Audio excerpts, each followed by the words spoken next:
pessoal, eu sou a Nathalie, sejam bem-vindos ao Fanatic. E no vídeo de hoje eu vou falar um pouquinho sobre as coisas que eu mais gostei de assistir no mês de fevereiro. Então eu vou falar sobre o Cavaleiro de Sete Reinos, vou falar sobre o filme da Charli XCX, The Moment, e algumas outras coisinhas. Então se você gosta desse tipo de conteúdo, se inscreve no canal e bora lá. Bom, vamos começar então falando sobre o Cavaleiro dos Sete Reinos, que foi definitivamente a coisa que eu mais gostei de assistir em fevereiro. E foi uma série que me surpreendeu muito. Ela faz parte desse universo de Game of Thrones, né? É uma série que se passa antes de Game of Thrones e depois de House of the Dragon. Eu assisti Game of Thrones, assisto House of the Dragon, mas eu nunca li os livros e não me considero, assim, uma fã desse universo. Eu gosto, me divirto, mas não sou uma mega fã.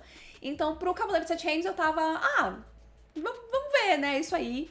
E acabou que talvez seja a minha série favorita dessas três. Ela vai acompanhar a história de um cavaleiro andante, né, que é o Dunk, que é um cara que, né, ele não é ninguém. E como nas outras séries a gente tá acostumado a acompanhar mais as pessoas que são lords, ladies e reis e, sabe, a galera do alto escalão ali de Westeros, é muito legal agora em Cavaleiro de Sete Reinos a gente ter uma outra perspectiva, né, do pessoal que é mais mundano mesmo, que não faz parte de grandes casas, de grandes linhagens e tá tentando ali só sobreviver, né, que é o caso do Dunk. Ele era o escudeiro de um outro cavaleiro que faleceu e agora ele tá por conta própria tentando aí participar de um torneio pra ver se ele arruma uma grana, pra ver se ele consegue começar a trabalhar de fato como um cavaleiro e até, sei lá, talvez chamar a atenção de alguma grande casa pra ficar num job fixo aí com alguém. E aí no meio do caminho o Dunk vai acabar conhecendo um garotinho que é o Egg, que insiste muito em ser o escudeiro dele e o Dunk acaba cedendo, assim, pelo cansaço. E aí vai começar altas aventuras aí com eles dois. O primeiro episódio não me chamou tanta atenção, mas a partir do segundo eu acho que a série me capturou muito, porque é justamente quando a gente começa a acompanhar mais a dinâmica entre o Dunk e o Egg. O Dunk é um cara grandão, né, e ele é todo tímido, meio, sabe, tentando se encontrar ali na vida. E o Egg é uma criança pequenininha, mas que tem muita atitude. Então esse contraste entre eles dois é muito interessante. E a troca entre eles é muito divertida. É uma série muito mais divertida do que Game of Thrones e do que House of the Dragon. Tem até umas piadas que, pro meu gosto, não me pega muito, né? Piadas escatológicas, assim, que eu acho meio nada a ver. Mas eu gosto que a série tenha isso mesmo assim, mesmo que não seja o tipo de humor que eu gosto muito. Eu achei muito legal que essa é uma série que tem humor e que tem uma outra pegada. A gente ainda reconhece que Cavaleiro dos Sete Reinos faz parte desse universo, mas é uma coisa nova, tem um ar novo. Eu acho que isso é muito interessante quando a gente tem universos que são muito gigantes, assim, que tem muito que se explorar. Não precisa todo o spin-off, né, de um determinado universo ali, de uma determinada propriedade intelectual, que seja tudo a mesma cara, que seja tudo igual. Porque é isso, é o mesmo universo, mas são histórias diferentes, de pessoas diferentes, em momentos do tempo diferentes. Então, eu acho que não precisa necessariamente ser tudo igual. A gente pode ter uma diferenciação. E o Cavaleiro dos Sete Reinos tem isso, né? Tem muito mais humor, tem uma pegada mais leve, até mais viva, assim, mais colorida. Os episódios são mais curtos. É uma dinâmica bem diferente. Mas eu ainda sinto que eu tô ali dentro de Westeros. Então eu acho que isso é muito bom. E eu acho que foi uma temporada muito legal de acompanhar por conta da construção dos personagens, especialmente do Dunk. O Dunk, ele começa a temporada de um jeito e eu acho que ele termina de outro muito diferente. Ele passa por um arco, assim, de crescimento que eu achei muito bonito de acompanhar. Inclusive, eu fiquei muito impressionada com o Peter Clef, que interpreta o Dunk. Eu não conhecia ele, eu nem sei se ele trabalha como ator há muito tempo, mas eu acabei ficando sabendo que antes ele era jogador de rugby e tal. E até pelo fato do Dunk ser um personagem mais quietinho, assim, meio tímido, eu pensei, meio que vai ser isso, né? Não tem muito o que se fazer aqui quanto à atuação. Mas ao longo da temporada o Dunk vai passando por situações que vai exigindo mais do Peter Clef ali de forma mais dramática. E eu achei muito legal, assim, o trabalho dele. Eu gostei bastante de uma forma muito sutil, a gente conseguindo ver, através também da atuação do Peter Clef, as transformações que o Dunk tá passando e como ele vai mudando, né, ao longo dessa jornada. E o Dexter Solensil, que interpreta o Egg, também é excelente. Ele é super novinho, né, eu acho que ele deve ter, uns 11, 12 anos. E ele é muito carismático, muito querido. E eu acho que dá pra perceber também que os atores estão muito empolgados de fazer parte desse universo e de contar essa história. Na verdade, corrigindo, eu acho que todo mundo que tá envolvido, né? Até a galera que, enfim, dirigiu, fez o roteiro. Dá pra perceber que tá todo mundo muito afim de contar essa história e afim de contar de um jeito bacana, porque acho que essas coisas dá pra gente sentir quando a gente tá assistindo, sabe? Eu não li o livro que a série adapta, mas do que eu vi as pessoas comentando, é algo bastante fiel ao livro, mas ainda assim eles conseguiram trazer coisas também novas, e eu acho que essa é uma das melhores adaptações, né? Quando você consegue trazer a essência daquela história original, mas também consegue trazer algo que é da visão de quem tá fazendo essa adaptação, né? Então, eu acho que foi tudo muito bem sucedido, e eu acho que isso é sim consequência da empolgação e da felicidade, do prazer das pessoas envolvidas em contar essa história. Sinto que isso também se reflete na parte técnica da série, a forma como algumas cenas são filmadas, dirigidas, a edição também tem algumas coisas interessantes, escolhas de trilha sonora e de cortes ali que eu não me lembro de ver muito em Game of Thrones, especialmente em House of the Dragon, que inclusive eu tô revendo House of the Dragon, então tá tudo bem fresco, assim, mas Game of Thrones já faz muito tempo, mas me chamou a atenção isso em Cavaleiro dos Sete Reinos, deles terem uma linguagem um pouco diferente das outras séries, que é isso que eu falei, torna essa série aqui algo especial e diferente e novo, sem deslocar a gente totalmente desse universo e desse contexto de que nós estamos em Westeros e faz parte do mesmo universo. E eu acho que é isso que dá pra falar sem spoilers da série. Caso vocês não tenham assistido, eu recomendo bastante. Ela é super curtinha, né? Os episódios são, acho que tem no máximo, talvez o mais longo tenha 40 minutos. São só 6 episódios, então é muito rapidinha de ver, e eu acho que é uma temporada muito redondinha, e tô super empolgada pra continuar acompanhando o Dunk e o Egg, porque, enfim, já filmaram, ou estão terminando de filmar a segunda temporada, e a intenção do George R. R. Martin é escrever mais histórias deles, então acho que tem potencial aí dessa ser uma série que continue por muitos anos, e espero que continue com a mesma pegada e com a mesma qualidade e com o mesmo carisma que essa primeira temporada teve, porque realmente foi muito legal de acompanhar. Indo agora para uma pegada completamente diferente, queria comentar sobre o documentário que lançou na Netflix esse mês de fevereiro, de America's Next Top Model, que se chama America's Next Top Model, Choque de Realidade. Caso você não conheça, o America's Next Top Model era um reality show dos anos 2000, que era um reality show de competição ali de modelos. Então ele era apresentado pela Tyra Banks, que era uma grande modelo ali da época, e ela decidiu fazer esse formato de competição para descobrir novas modelos, né? E teoricamente ali, inicialmente, a ideia dela era trazer novas propostas de beleza, né? Porque a moda sempre foi muito racista e gordofóbica, né? E a Tyra, como uma mulher negra, queria abrir portas, né, para outras mulheres que não fossem magérrimas e brancas. Essa era a ideia, né, inicialmente. O programa, na época, quando eu assistia, eu era muito novinha, né? Então eu não tinha noção de nada, né? Eu era uma outra pessoa, eu não tinha a visão de mundo que eu tenho hoje, eu não tinha o entendimento das coisas que eu tenho hoje. Então, sendo muito sincera, assim, eu não via as coisas que hoje eu enxergo que tinham de problemáticas no programa.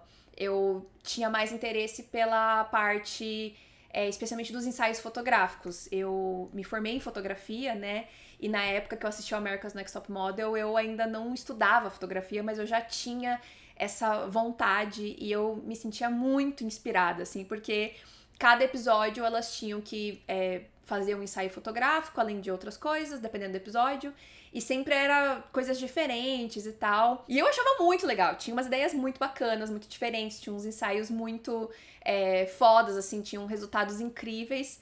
E é claro, chegou num momento que o programa começou a virar uma certa pataquada, porque eles queriam fazer coisas tão inusitadas nos ensaios fotográficos que começou a me perder, né? Porque já não era mais sobre fazer ensaios fotográficos interessantes, virou como a gente pode aterrorizar esses modelos e colocar eles nas piores situações possíveis e imagináveis. Então, isso eu já tinha noção na época, mas eu só fui ter noção de algumas coisas extremamente problemáticas que aconteceram no programa realmente depois de adulta, que, enfim, uma das coisas mais polêmicas que aconteceram foi, por exemplo, um ensaio fotográfico que a proposta era trocar a etnia das modelos. Então, uma modelo que era branca, eles literalmente faziam um blackface, né? Pintavam ela pra parecer que ela tinha pele escura, pra ela se passar por uma mulher africana ou indiana, enfim. E,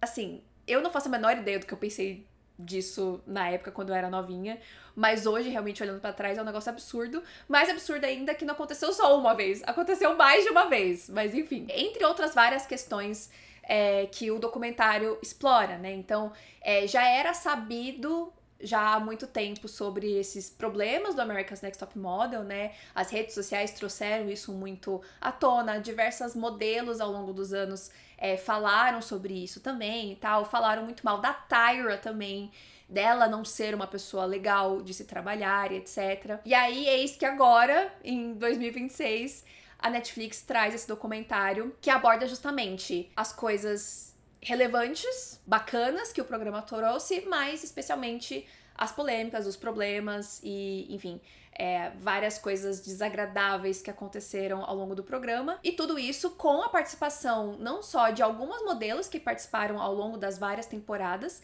mas também da Tyra Banks, a apresentadora, e os jurados. E foi bastante interessante assistir o documentário, porque inicialmente, por ter uma participação da Tyra Banks, eu fiquei na dúvida do quão honesto o documentário seria. Mas não, o documentário, ele de fato aborda de maneira bem clara os problemas que aconteceram durante o reality, né? Situações ali, por exemplo, de assédio que aconteceram com as modelos que o programa não interferiu, não ajudou.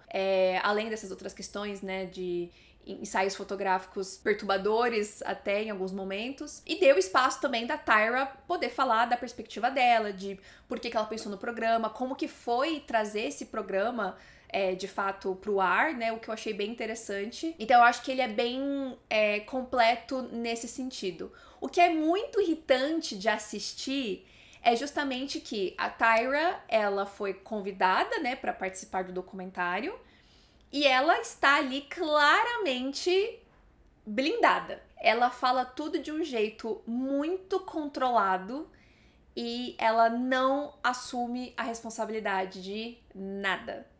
Ela e tem o produtor executivo, foi o cara que criou ali o programa junto com ela, esqueci o nome dele agora.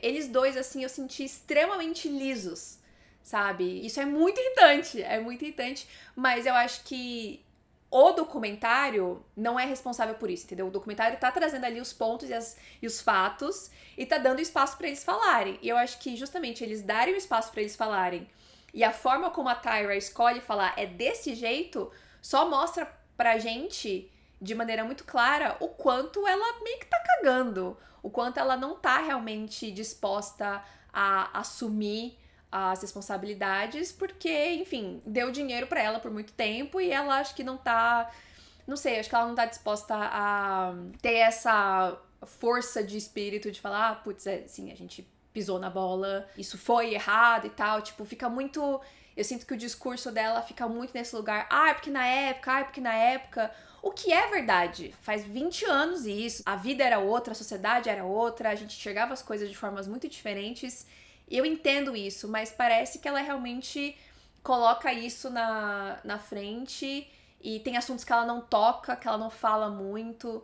Dá pra sentir na forma como ela fala, no olhar dela, que tem certas coisas que ela não se importa, sabe? Então foi bem triste, assim, nesse sentido. Mas ao mesmo tempo, isso é esclarecedor também pra gente ver a posição da Tyra hoje em dia, em relação às coisas que aconteceram. Então eu achei o documentário bem legal, são 3 episódios, ele é bem rapidinho, assim, de assistir, eu assisti numa tacada só. Então se você gostava do reality show e, assim como eu, né, na época não enxergava as coisas como elas eram, eu acho que é bastante interessante de assistir o documentário, porque eu acho que eles englobam de uma forma bem ampla, assim, tudo. E, enfim, e aí no final a Tyra dá a entender ali de que vai ter uma próxima temporada, mas eu não sei mais se as pessoas vão querer embarcar nessa hoje em dia, sinceramente. Especialmente depois desse documentário, vendo a forma como ela se comportou. E a última série que eu queria comentar é Bridgerton, que lançou aí a sua 4ª temporada. Eu acho que essa 4ª temporada foi uma das mais interessantes pra mim, porque ela vai abordar o relacionamento ali do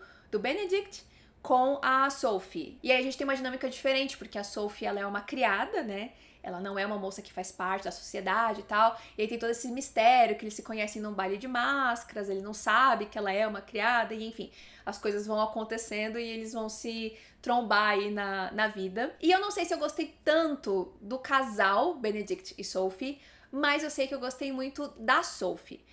Ela acaba sendo uma das personagens mais interessantes, assim, da gente acompanhar, por ela ter uma vida diferente das outras mulheres que a gente já viu, né? Não desmerecendo os dramas das outras protagonistas, das outras temporadas, mas aqui é algo mais relacionável pra gente aqui da vida normal, que trabalha e etc. A gente consegue se relacionar mais com a situação ali da Sophie, né? Que faz parte de um outro universo e que realmente não vê nenhuma esperança de ficar com o Benedict, porque eles fazem realmente parte de mundos opostos. E uma coisa que eu achei muito legal é que, pelo fato da gente ter uma criada ali envolvida na história, a gente conseguiu ver mais das outras pessoas que trabalham nessas casas. Eu achei isso muito legal, que é um aspecto que eu amo muito, por exemplo, de Downton Abbey. Downton Abbey faz isso muito bem, né? De explorar os dramas de todo mundo dentro daquela casa. As pessoas que são os empregadores e os empregados também. E Bridgerton não era assim, né? A gente ficava mais realmente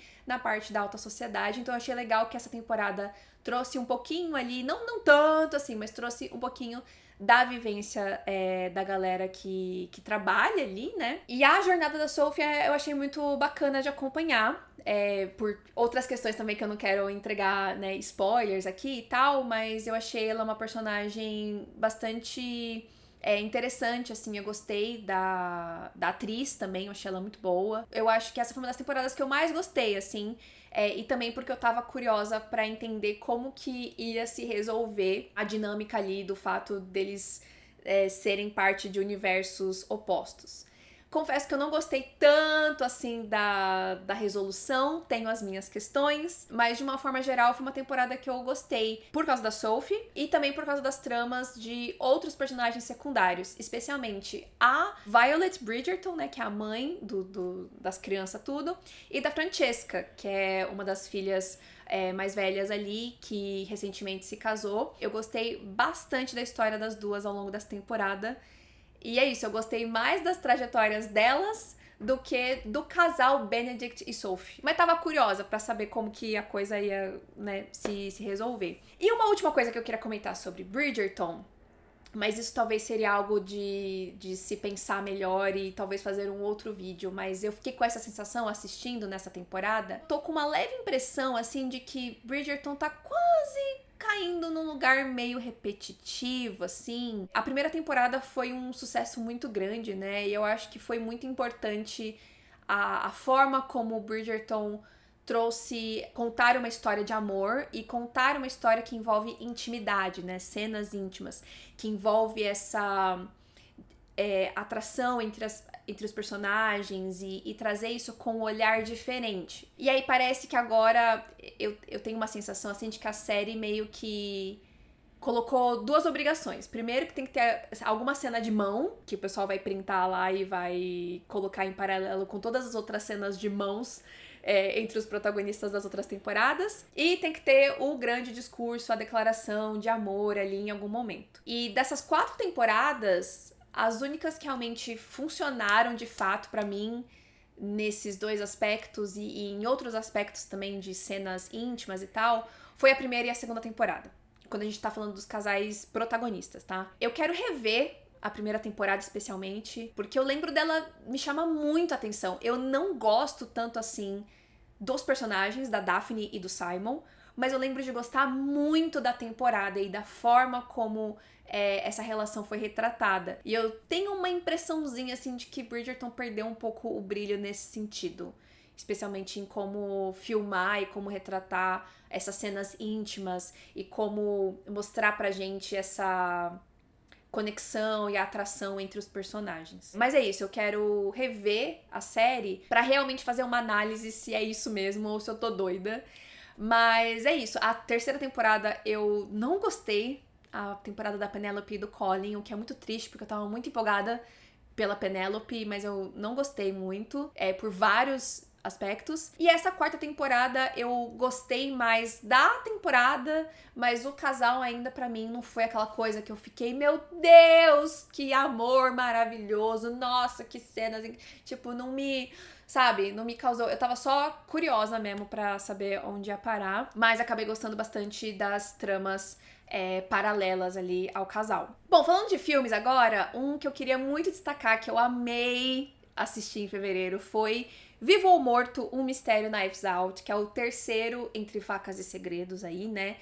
Que chegou na Netflix em dezembro do ano passado e eu fiquei enrolando pra assistir porque eu tinha outros filmes com o Josh O'Connor pra assistir antes deste. Então, depois que eu coloquei em dia aí a filmografia dele, aí eu fui assistir e, meu Deus do céu, ele está perfeito nesse filme! Eu amo demais o Josh O'Connor, eu acho ele extremamente talentoso.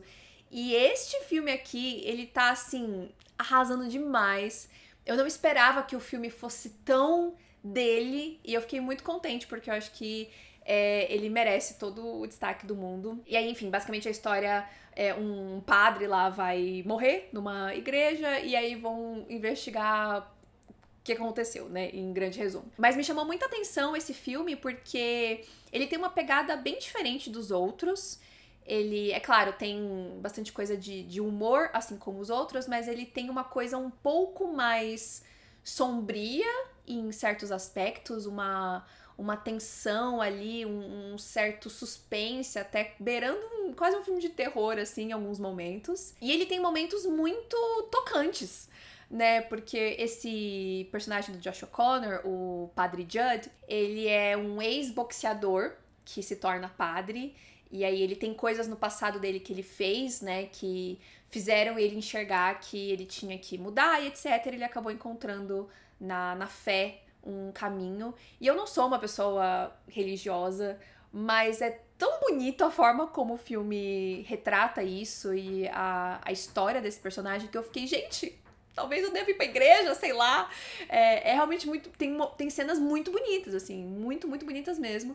Então eu fiquei muito impressionada, porque eu achei que eu ia, enfim, rir horrores com o filme e eu me diverti, mas eu acabei saindo muito mais emocionada do que qualquer outra coisa. A única coisa que eu não gostei tanto, assim, do filme é que eu acho que nos outros Entre Facas e Segredos a gente tem mais do elenco. E nesse eu não senti tanto a presença, assim, de todos os atores, todos os personagens. Eu acho que, assim, que bom porque é o Josh O'Connor que tem mais destaque, não tô reclamando disso, mas dentro desse formato de filme, de whodunit, né, quem foi que matou, eu senti falta um pouco da presença dos outros personagens nesse. Eu acho que nos outros filmes é uma coisa mais bem distribuída. Mas, em compensação, é isso. Eu acho que o Josh O'Connor tá excelente. Enfim, foi uma delícia de assistir esse filme. Ele é realmente muito bom, fiquei muito impressionada.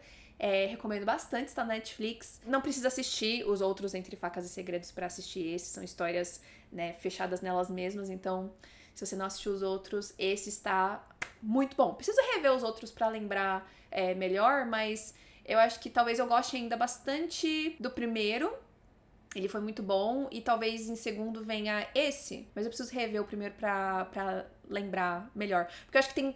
É isso, eu gostei muito desse por todas essas coisas que eu comentei, mas o primeiro filme eu acho que ele é mais interessante nessa dinâmica das todas as pessoas envolvidas ali, você ficar realmente com a pulga atrás da orelha de quem foi que cometeu o assassinato e tal. Então, enfim, eu acho que eu gosto dos dois talvez de uma maneira igual, mas de formas diferentes.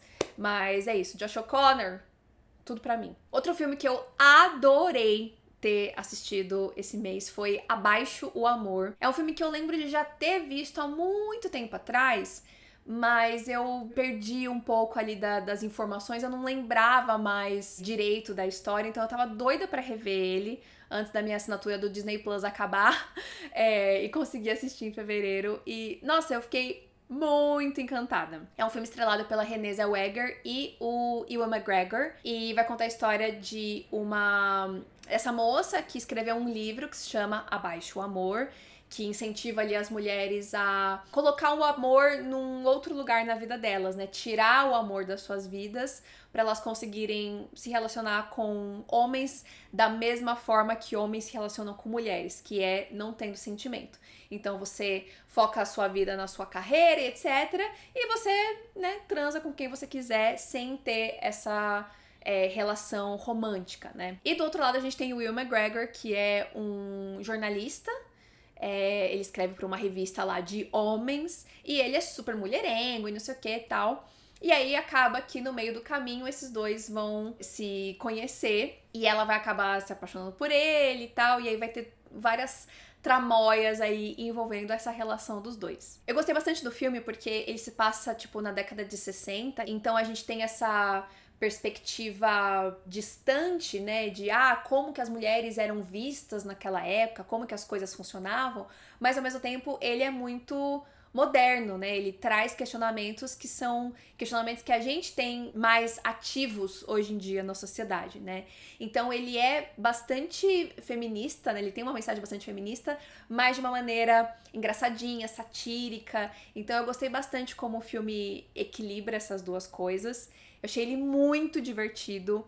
Ele é muito lindo também visualmente, né? A forma como é recriado, assim, essa década é muito legal. O filme é super colorido, tem figurinos lindos. E eu achei ele bastante criativo.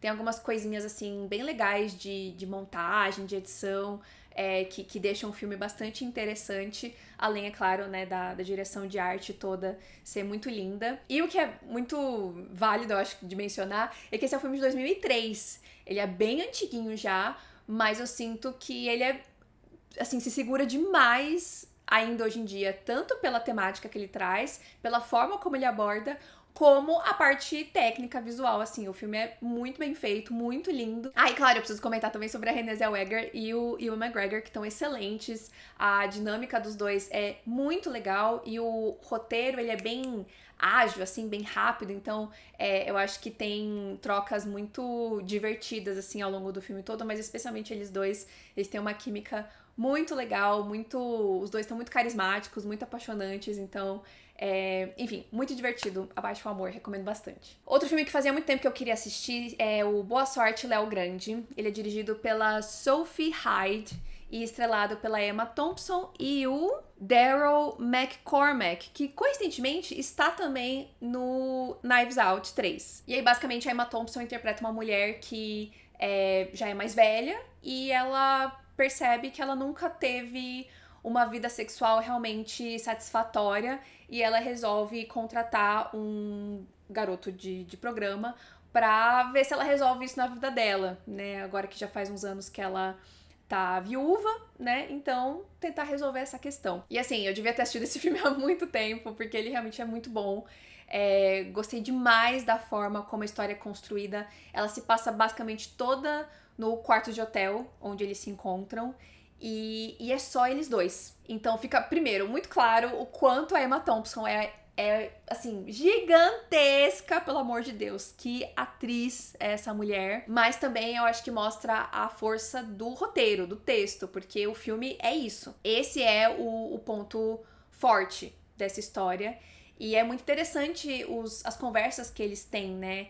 Ela e ele tem uma diferença de idade bem grande, eles têm vidas muito diferentes, eles têm visões de mundo muito diferentes, então acho que as trocas que eles têm são muito interessantes, e é óbvio, né, toda a conversa sobre sexualidade feminina, sobre o prazer feminino, é muito interessante. Eu sempre acho muito inspirador a gente ver histórias sobre mulheres acima dos 60 anos, porque a gente é sempre ensinada a temer esse momento da nossa vida, né? Temer chegar nessa idade, ter a certeza de que a vida vai acabar, né? Que a gente nunca mais vai ser feliz ou completa, ou que vai ter uma vida satisfatória. né, seja na sua carreira, seja romanticamente e tal. Então eu gosto muito de histórias que falam sobre esse período da vida, e esse eu achei sensacional. Eu sempre ouvi falar bem desse filme, eu sabia que eu ia gostar, mas eu não sabia como que ele era. Então eu fiquei bastante impressionada, assim, com o formato dele, de ser uma coisa tão centrada nesses dois personagens, e ainda assim ser muito instigante, sabe? O filme passa rapidinho, ele não é tão longo também, acho que ele tem 1h40. A direção e o roteiro e os atores, é tudo tão, sabe, bem amarrado, que eu fiquei muito impressionada, assim, o quanto o filme me captou. Então, recomendo bastante. Eu acho que ele tá na Netflix. Agora eu esqueci onde eu assisti, se foi na Netflix ou se foi no Prime Video. Mas ele tá aí por aí em algum streaming. Acho que foi na Netflix, talvez, que eu assisti também.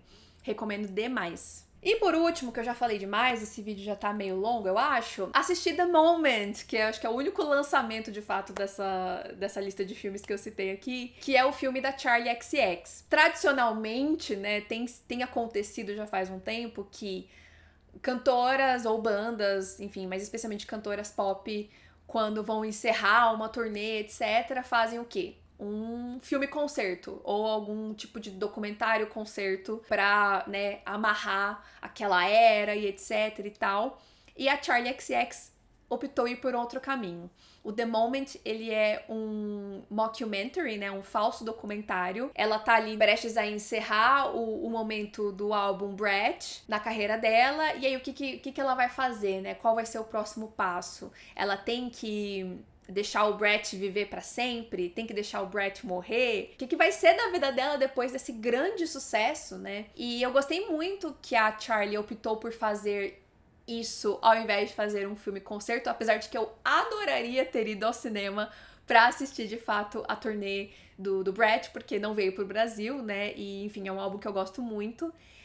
Mas eu acho que condiz muito com quem ela é quanto artista, ter feito esse filme ao invés de um filme-concerto. Então toda a pegada, inclusive, dentro da história é justamente fazendo graça disso, porque dentro desse falso documentário, ela tá tentando fazer um filme-concerto da turnê, e aí vai entrar um diretor lá que tem uma outra pegada, e vai ter vários conflitos ali e tal, enfim, tem muitas coisas ali ao longo da história, mas em resumo é isso, ela tá nesse momento de encerrar essa fase do álbum, vai fazer o filme-concerto e como que isso vai se suceder. Eu gostei bastante do filme, eu acho que ele é divertido, criativo, mas eu esperava pelo trailer que ele fosse talvez mais engraçado do que ele acaba sendo. Mas eu gosto também de sentir ali que tem apesar das zoeiras e etc., eu acho que tem uma sinceridade por parte da Charli de que talvez aquilo que a gente tá assistindo não aconteceu de fato na vida dela,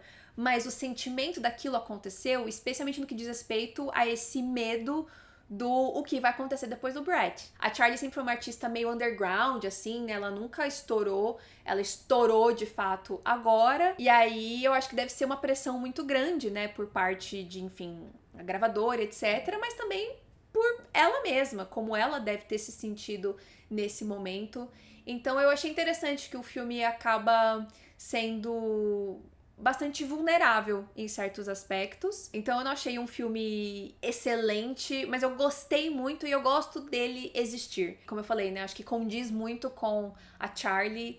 E então fiquei muito feliz que ela fez isso. O final é bem engraçado, assim, é uma cutucadinha, digamos. E é isso, gente. Esses foram os destaques pra mim do mês de fevereiro. Eu não terminei de ler nenhum livro. Eu comecei a ler o Mulherzinhas, Little Women, mas não terminei ainda. Eu tô lendo em inglês, então eu tô lendo bem devagarzinho.